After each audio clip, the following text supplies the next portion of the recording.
Neil Bibby, to be followed by Joan McAlpine. Thank you, Presiding Officer. I think that's the first time I've heard an SNP member quote David Cameron, but there's a first time for everything.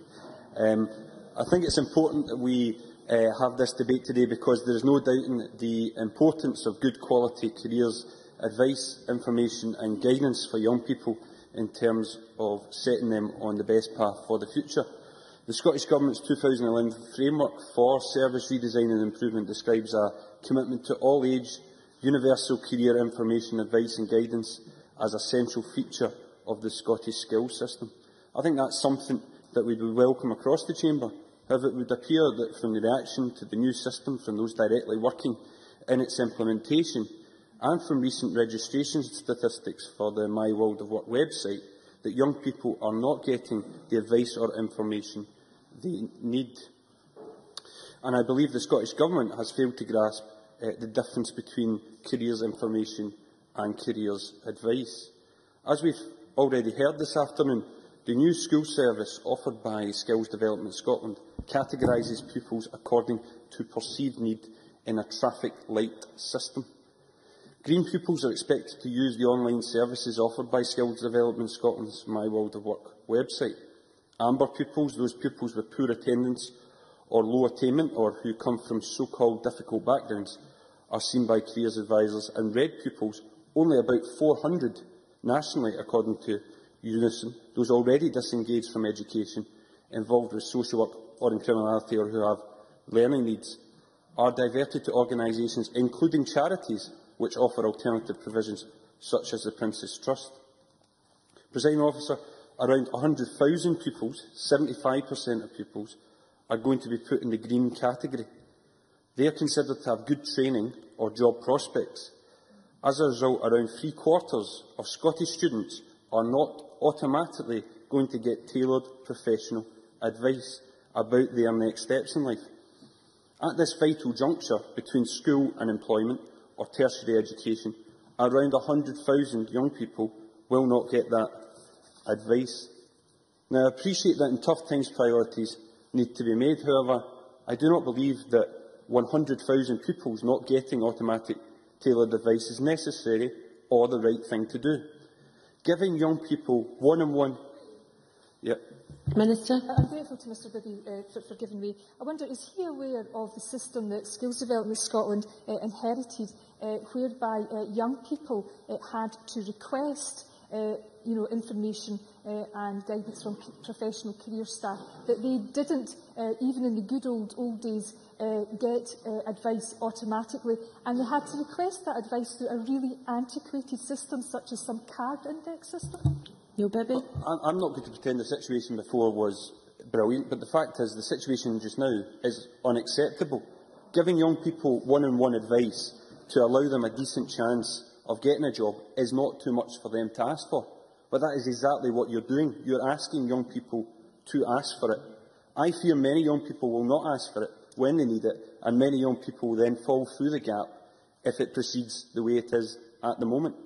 The evidence from professionals is clear on this, and the evidence presented to the Education and Culture Committee last week. Unison argued that their members working in careers advice had serious reservations about the careers information advice guidance strategy.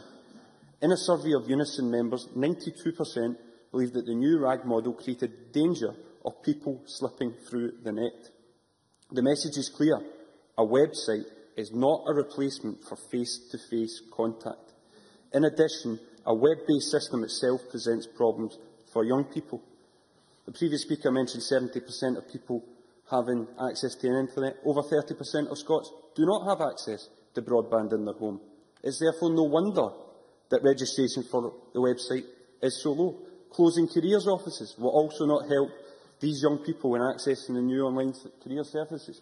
Joe Smith.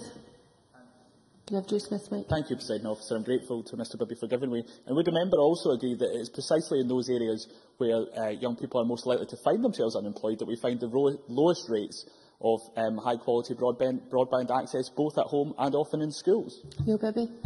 I would agree with that, and as a West of Scotland MSP, I'm going to come on to that later. However, it's not just the professionals who appear to be at odds with this new careers system. The uptake on the My World of Work website has been frankly anaemic. both in the region I represent and also across Scotland. The most recent figures that I have seen show that in Inverclyde, around 12% of school pupils have signed up to the website. In Renfrewshire, that figure drops to 11%, and East Renfrewshire, it drops again to 10%. This average in the region I represent is 14% below the Scottish average, a region with one of the highest rates of youth unemployment in the UK. I worry, Presiding Officer, that we will not see a majority of pupils accessing the My World of Work website. I worry that we will also see pupils miss out on the careers advice, that maybe up to 80 or 90% in some areas could even miss out on careers information. This situation is unacceptable.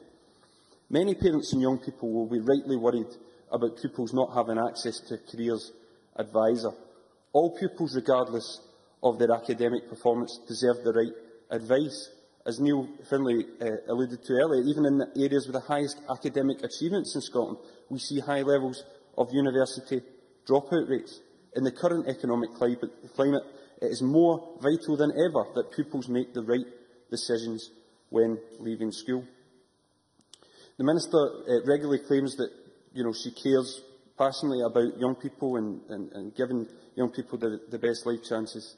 I wouldn't argue or doubt that for a minute.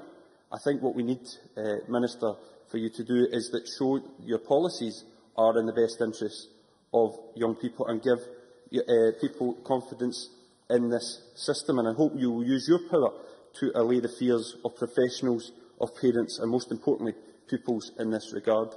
Finally, Presiding Officer, I want to make a point about this debate being framed by the Government as modernising the career service. The reality is they are cutting the career service. It is a cut when there is a 20% reduction in frontline career service staff. It is a cut when 100,000 Scottish pupils don't get tailored careers advice, because there is a difference between information and advice. The information I have already set out. My advice, Presiding Officer, is for the Government to rethink their approach. Thank you.